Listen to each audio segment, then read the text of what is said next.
साथ जुड़े हैं इन्वेस्टेड पीएमएस के पार्टनर और रिसर्च हेड अनिरुद्ध गर्ग। उनसे एक बातचीत करते हैं इस मार्केट को लेकर। Anirudh ji, good afternoon.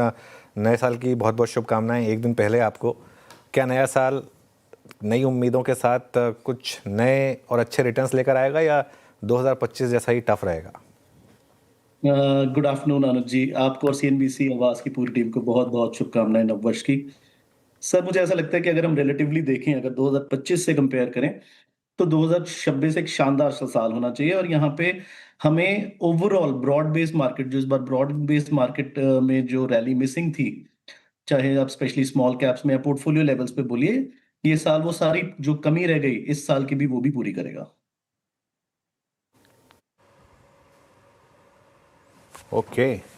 अच्छा अनिरुद्ध जी, नमस्कार। मैं वीरेंद्र बोल रहा हूँ। अगर आप इसे ब्रॉड बेस कह रहे हैं तो एक एक करके बहुत सारे सेक्टर्स के बारे में बात करना पड़ेगा हमें, बट उसमें से भी बेस्ट जहाँ पर ग्रोथ के अच्छे बहुत स्ट्रॉन्ग प्रोजेक्शंस हों और आपको एक बड़ा डिफरेंशियल दिखाई दे रहा हो between price and growth projections के बीच में, जहाँ पे स्पेस आपको बाइंग का नजर आ रहा है, बेस्ट दो सबसे बड़े स्पेस क्या होंगे? जहाँ तक जैसे जस्ट फॉर इंस्टेंस ऑटो के पास ट्रिगर था, ऑटो ने रिएक्ट किया।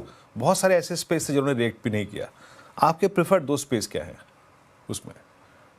तो देखिए, मैं थोड़ा मार्केट को इस टाइम ऐसे देख रहा हूँ कि 2024 वाला बाजार तो नहीं है कि आप कुछ भी खरीदेंगे और ये चलेगा। मतलब देखिए, इसका प्राइम रीजन एक बड़ा सिंपल है। अगर हमें एक जनरल लेमैन को समझाना हो तो हम एक सिंपल, अगर हम एक कंपैरिजन बनाए स्मॉल कैप की कोई भी लीजिए, जैसे BSE small cap divided by BSE Sensex, तो इसका जो एक अपर बैंड रहता है जहां पे जाके स्मॉल कैप परफॉर्म करना बंद कर देता है या क्रैश आने के कुछ चांसेस हो जाते हैं, हम ये कह सकते हैं स्मॉल कैप जहां जाके महंगा हो जाता है, वेरी बेसिक अगर हम ये बोलें।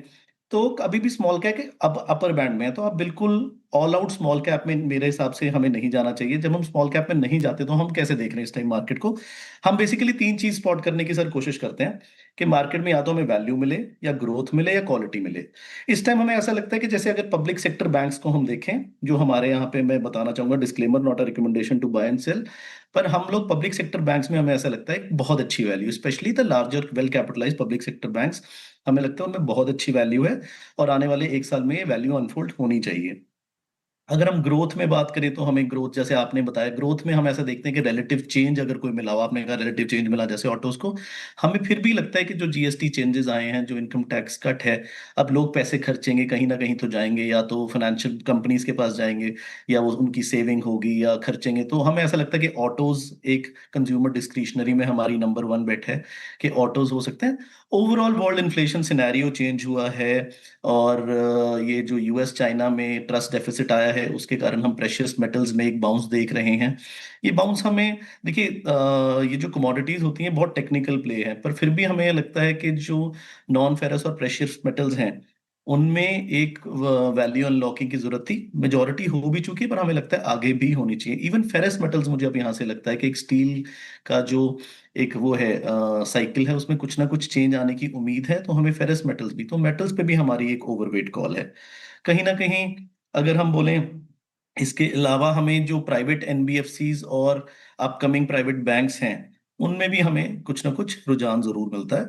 बट सबसे इंपॉर्टेंट और हमें समझ आने वाला, मैं ये भी कहूंगा हमारी बायस हो सकती है स्टॉक मार्केट वालों की इसकी तरफ, तो कहीं ना कहीं हमें ये लगता है कि जो इक्विटी कल्चर की तरफ हम बढ़ रहे हैं एफडी कल्चर को छोड़ के, उस वजह से जो हमारे stock market intermediaries and financialisation of assets के जो प्लेयर्स हैं, be it exchanges, be it AMCs, be it distributors, be it brokers, इन सब में भी हमारा एक अच्छा ओवरवेट है।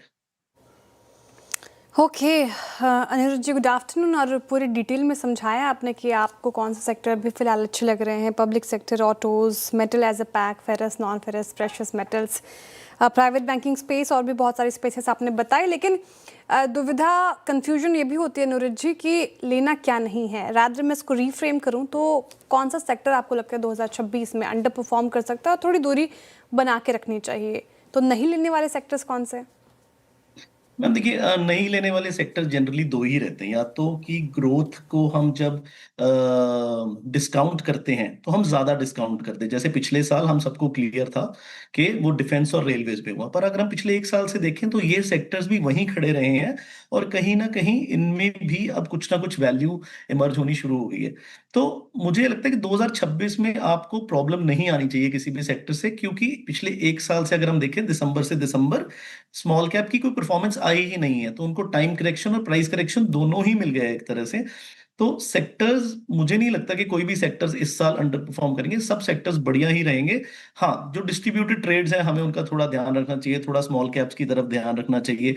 जब आपको सेम सेक्टर का एक बढ़िया लीडर मिल सकता है अच्छे प्राइस पे, अच्छी करेक्शन के बाद, आपको उसकी तरफ देखना चाहिए, रादर देन बहुत स्मॉल कंपनीज, 10,000 15,000 करोड़ वाली कंपनीज को थोड़ा अवॉइड करना चाहिए। तो एज अ सेक्टर मैं ये बोलूंगा, हमें मार्केट कैप बेसिस पे स्मॉल कैप्स पे से थोड़ा कॉशियस रहना चाहिए। मिड एंड लार्ज में मुझे ऐसा लगता है कि अभी भी जो गेम है वो अगले एक साल के लिए ठीक है। तो हम ऐसे देखते हैं कि mid cap large caps will be better performers than small caps. अच्छा, कुछ स्पेस जहां बहुत समय बाद प्रॉफिट टेकिंग आई थी, अनिरुद्ध जी, फॉर इंस्टेंस होटल्स रिट्रेस हुए सितंबर, अक्टूबर, नवंबर, दिसंबर में। कुछ ऐसे स्पेस जहां पे बड़े लंबे फेज के बाद प्रॉफिट टेकिंग आई थी, उसमें थे hospital stocks, look at max, look at Fortis, look at global health, look at Apollo hospitals. इसमें कोई री एंट्री का मन या फिर फ्रेश बाइंग का मन आपका यहाँ पर, लोडिंग का? सर लीडर्स में, क्योंकि ये भी सेक्टर, अगर हम हॉस्पिटल्स की अगर बात करें, अगर आप पी देखेंगे, ग्रोथ जरूर है, नो डाउट ग्रोथ बहुत अच्छी है, और आने वाले इंडिया के अगले 10 साल में भी ये सेक्टर शाइनिंग होगा। रिफॉर्म्स भी इनके फेवर में हुए हैं। अगर मुझे लगता है कि जीएसटी रिफॉर्म्स का जो हेल्थ सेक्टर में हुआ है, हेल्थ इंश्योरेंस सेक्टर में, सीधा सीधा बेनिफिशियरीज ये हॉस्पिटल सेक्टर है। But on the other hand महंगे बहुत हैं। Look at their PEs, they are one of the most expensive sectors in the market. और कहीं ना कहीं जब मार्केट रिलेटिव ग्रोथ दूसरी तरफ देखेगा तो प्रॉब्लम आने की थोड़ी सी आशंका है। बाकी ओवरऑल हॉस्पिटल सेक्टर पे हमारा पॉजिटिव रुझान है, स्पेशली द बिगर वंस। में एक मूव जो आया है, स्पेशली रेलवेज में, जो आफ्टर प्राइस हाइक, ये जो काफ़ी समय बाद जो प्राइस हाइक हुआ उसके बाद ये रैली आई है। और डिफेंस में आपने देखा ही है, अगर आप देखें इमरजेंसी एक्विजिशन करीब 80,000 करोड़ रुपए का, 0.8 ट्रिलियन का। ये आपको थोड़ा सा ऑप्टिमिस्टिक बना रहा है क्या इस स्पेस को लेकर? आप यहाँ पे कुछ बायर हैं, हालांकि आपने पहले ही कहा कि आप स्मॉल कैप मिड कैप में थोड़ा सा कॉशियस हैं, but what about railways and defence? Veeru ji, मेरी आपसे स्पेशली पहले भी बात हुई थी, तो मैंने कहा था कि एक रूल, हर किसी का एक रूल है। देखिए, हमारा एक रूल है जिसमें हम ये बोलते हैं कि leaders of the past run will not lead the next run. तो हमें ये लगता है कि डिफेंस और रेलवेज पिछले रन का लीडर होने की वजह से एक बहुत ही बड़ा डिस्ट्रीब्यूटेड सेक्टर है।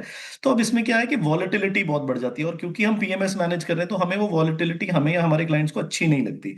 तो नो डाउट डिफेंस पिछले एक साल से ठंडा पड़ा है, या रेलवेज तो बिल्कुल ही ठंडे बस्ते में। तो हमें लगता है कहीं ना कहीं यहाँ से रेलवेज और डिफेंस में कुछ वैल्यू है, बट देन अगेन वॉलेटाइल बहुत है, पिछली बार का विनर था, डिस्ट्रीब्यूटेड ट्रेड है। तो इसलिए हम रेलवेज और डिफेंस को अवॉइड कर रहे हैं जी। डिफेंस इन प्रिंसिपल अवॉइड, वो जो चले थे ना पिछले दौर में जमकर, अब वो खल रहे हैं। अनिरुद्ध जी की बात कुल मिला के अगर आप देखें तो कहें तो यही है। बहुत बहुत शुक्रिया अनिरुद्ध जी, आप इस चर्चा में शामिल हुए, सभी सेक्टर्स पे, स्टॉक्स पे अपनी राय रखी आपने, और एक बार फिर से आपको अग्रिम शुभकामनाएं। वर्ष 2026 की बहुत बहुत शुभकामनाएं आपको।